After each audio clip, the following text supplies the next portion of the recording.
Hi friends, welcome to biomechanics coach. तो आज हम बात करने वाले हैं muscle insufficiency, active insufficiency and passive insufficiency के बारे में।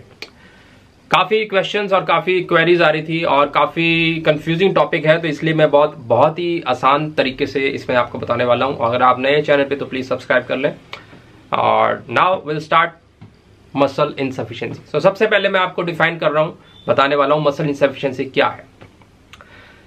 नंबर 1 पॉइंट हमेशा ध्यान में रखें, मसल इनसफिशिएंसी का मतलब है मसल की जो कैपेसिटी है फोर्स प्रोड्यूस करने की वो कम होना, उसको मसल इनसफिशिएंसी कहा जाता है।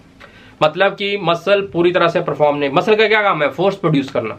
तो जब मसल पूरी तरह से अपनी फोर्स प्रोड्यूस नहीं कर पाता उसे कहते हैं मसल इनसफिशिएंसी। नंबर 2 पॉइंट कि ये किन मसल्स में होती है? ये उन्हीं मसल्स में होती है जो आपके दो जॉइंट्स को कवर करते हैं, जैसे बाइसेप ब्रैकी आपके शोल्डर को और एल्बो दोनों को कवर करता है। डुअल जॉइंट,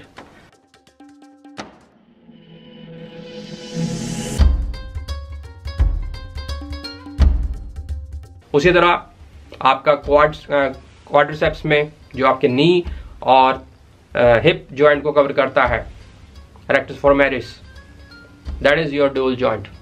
तो वही मसल्स हैमस्ट्रिंग्स आपके जो बैक साइड पर है आपके थाई के, वो भी हिप जॉइंट और नी जॉइंट को कवर करते हैं। इन्हीं मसल्स में मसल इनसफिशिएंसी पाई जाती है। चौथा, हमारे यहाँ जो फ्लेक्सर्स आपके रिस्ट को फ्लेक्स करते हैं और आपकी उंगलियों को फ्लेक्स करते हैं, जो मसल्स, वो भी दो जॉइंट पे होगा, एक आपके रिस्ट पे कर रहे हैं, दूसरा आगे। So that are also involve.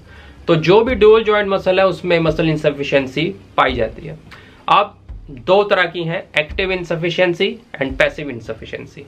इसमें कंफ्यूजन की कोई बात नहीं, बहुत क्लियरली बता रहा हूं, ध्यान दें। एक्टिव इनसफिशिएंसी में हमेशा हम बात करते हैं मसल शॉर्टनिंग की, मतलब जो आप मसल को कॉन्ट्रैक्ट करते हैं, that is related to active insufficiency. ठीक है, जैसे कि मसल, जैसे मैंने आपको बताया, मैक्सिमम तब काम करता है जब वो प्रॉपर लेंथ में रहता है, ना तो वो ज्यादा छोटा रहे ना ही ज्यादा उसको इलॉन्गेट किया जाए। अगर आप उस स्थिति में ले आएंगे मसल को कि वो या तो पूरा उसने आपने कॉन्ट्रैक्ट कर दिया, उस टाइम वो उससे ज्यादा कॉन्ट्रैक्ट नहीं कर पाएगा और फोर्स नहीं प्रोड्यूस कर पाएगा। उसी तरह अगर आप उसको ज्यादा इलॉन्गेट कर देंगे, उसकी भी एक कैपेसिटी है, उससे ज्यादा लंबा वो नहीं हो सकता, उससे ज्यादा एक्सटेंड नहीं हो सकता। तो इन दोनों केसेस में आपके अब इनसफिशिएंसी आ जाती है। जब आपने बिल्कुल कॉन्ट्रैक्ट कर लिया, उससे बियॉन्ड नहीं हो सकता, that is your active insufficiency. उसी तरह जब आपने पूरा एलोंगेट कर डाला, उसके आगे नहीं हो सकता, that is your passive insufficiency. ठीक है, ये दूसरा पॉइंट। अब मैं आपको एग्जांपल से बताता हूं। सबसे पहले बात करते हैं एक्टिव इनसफिशिएंसी। तो मैंने एक्टिव इनसफिशिएंसी में बताया था कि आप मसल को कॉन्ट्रैक्ट करते हैं। अब सपोज, अब सबसे पहले मैं एग्जांपल लूंगा, बहुत ही इजी। अब ये मेरे पास, मैं मुट्ठी बनाऊंगा और अपने फिंगर फ्लेक्स करूंगा तो मुट्ठी बनती है। यू एवरीबॉडी नोज कि मैंने फ्लेक्स की फिंगर्स तो मुट्ठी बनी, राइट? अब जब ये रिस्ट और ये फिंगर्स, अब रिस्ट मेरी सीधी है, तो इस फेस में यहां पर जो डुअल जॉइंट मसल है वो सिर्फ मेरे फिंगर्स को फ्लेक्स कर रहा है, इसलिए उसमें पूरी कैपेबिलिटी है, बहुत स्ट्रांगली मैं अपनी फिस्ट यानी मुट्ठी बना सकता हूं। ऑन द अदर हैंड, क्योंकि इसमें अभी पूरी अगर मैं इसको अपने रिस्ट वाले जॉइंट पे भी फ्लेक्स करवा दूं, अब ये मसल अब फ्लेक्स भी हो रहा है रिस्ट जॉइंट पे भी, और अब मैं इसकी अब यहां पर ये कॉन्ट्रैक्ट हो गया, जितना शॉर्टन होना हो गया। अब उसके बाद मैं इसको ट्राई कर रहा हूं कि अपनी फिंगर्स को भी फ्लेक्स करूं। अब इस पॉइंट पे मुट्ठी उतनी स्ट्रांग नहीं बनेगी। This is your muscle insufficiency, समझे? जैसे ही मैं रिलैक्स करूंगा मसल को रिस्ट वाले जॉइंट से, यानी मुट्ठी सीधी कर ली और अब मुट्ठी में पूरा दम, strong fist, this is your active insufficiency. ठीक है, एक और एग्जांपल इसी जगह पर। अब फिंगर फ्लेक्स करके मैंने ये एक सर्कल बनाया काफी। अब इस प्रॉपर, जब ये बिल्कुल स्ट्रेट है मेरा हाथ, तो ये मसल्स एक इस तरफ से, इस जॉइंट से फ्री है, तो इस पॉइंट पे ये पूरा जोर लगा के ये गोला बना हुआ है, इसमें मुझे दम लगाना पड़ेगा इसको ब्रेक करने के लिए, यानी ब्रेक होगा ही नहीं, काफी स्ट्रांग आपका ये बनेगा circle. On the other hand, अगर मैं वही चीज फ्लेक्स कर लेता हूं, यानी शॉर्टन करता हूं रिस्ट जॉइंट पे, और फिर मैं ये बनाता हूं फिर से फिंगर को फ्लेक्स करके, अब ये बहुत इजीली टूटेगा। क्योंकि अब ये एक्टिव इनसफिशिएंसी में आ गई, क्योंकि मसल रिस्ट जॉइंट पे यूज हो रहा है। ये पहले एग्जांपल है आपकी, यानी 2 एग्जांपल आपकी मैंने इसी जॉइंट पे आपको दे दी। अब आपको जाते हैं सपोज आपके क्वाड मसल पे, रेक्टस फोर्मेरिस। अब जब आप, इसका क्या काम है, रेक्टस फोर्मेरिस दोनों जॉइंट पे लगा हुआ है, हिप पे ये फ्लेक्शन करवाता है। रेक्टस फोर्मेरिस हिप जॉइंट पे फ्लेक्शन करवाता है और नी जॉइंट पे एक्सटेंशन करवाता है।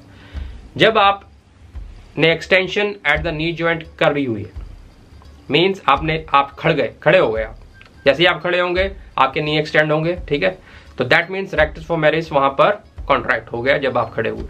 अब उस कॉन्ट्रैक्ट वाले फॉर्म में अब आप चाहें कि आपकी हिप की भी फ्लेक्शन हो, तब आप अपनी लेग ऊपर करें तो आप उतनी फ्लेक्स नहीं कर पाएंगे।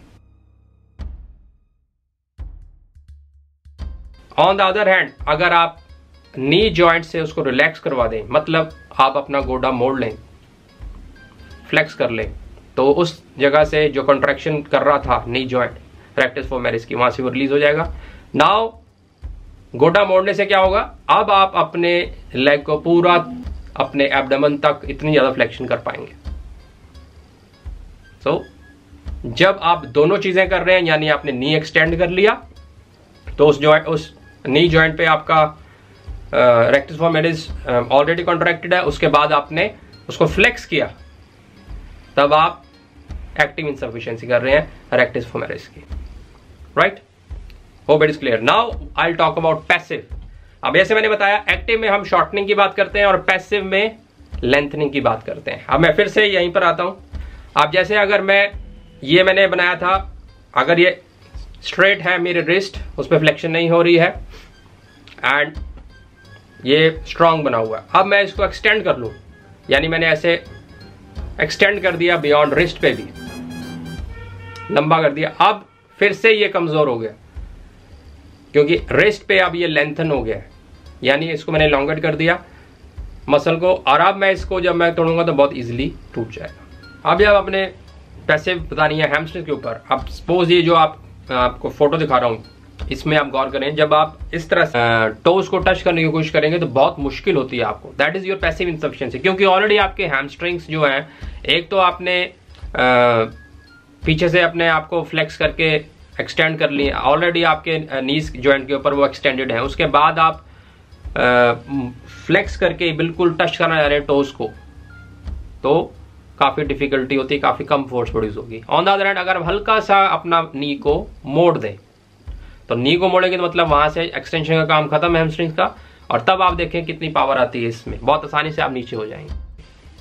So this is your passive insufficiency. तो समरी एक बार फिर से बता रहा हूं क्लियर करने के लिए। मसल इनसफिशिएंसी क्या है, जब आपके मसल की फोर्स प्रोडक्शन कम हो जाए। ये किस में पाया जाता है, जिसमें जो डुअल जॉइंट्स पे आपके मसल है उसी में पाया जाता है। और कब पाया जाता है, जब आप दोनों जॉइंट्स पे काम करवाते हैं। नंबर 3, लास्ट पॉइंट, डिफरेंस क्या है एक्टिव और पैसिव। एक्टिव का मतलब है जब आप कॉन्ट्रैक्ट करते हैं मसल को, इतना कॉन्ट्रैक्ट कर दिया, मतलब एक जगह पर यूज करके, उसके बाद वो बियॉन्ड कॉन्ट्रैक्शन नहीं कर सकता, उसके बाद आपका जो कैपेबिलिटी है मसल की फोर्स प्रोडक्शन की कम हो जाएगी, इसे कहते हैं active insufficiency. On the other hand, जब आप एलोंगेट करते हैं मसल को, that is your passive insufficiency. भाई आपने इतना एलोंगेट कर दिया, उसके बियॉन्ड वो फोर्स प्रोडक्शन में फेल हो जाता है, right. So these are your active and passive, ये ध्यान दें। Active is connected with contraction and the passive is connected with elongation. और इनसफिशिएंसी तब आएगी जब दोनों जॉइंट पर आप काम करेंगे। ऑन द अदर हैंड, उसको रिवर्स करने के लिए एक जॉइंट को फ्री कर दें तो वो जो इनसफिशिएंसी है वो चली जाएगी, चाहे वो एक्टिव में हो चाहे वो पैसिव।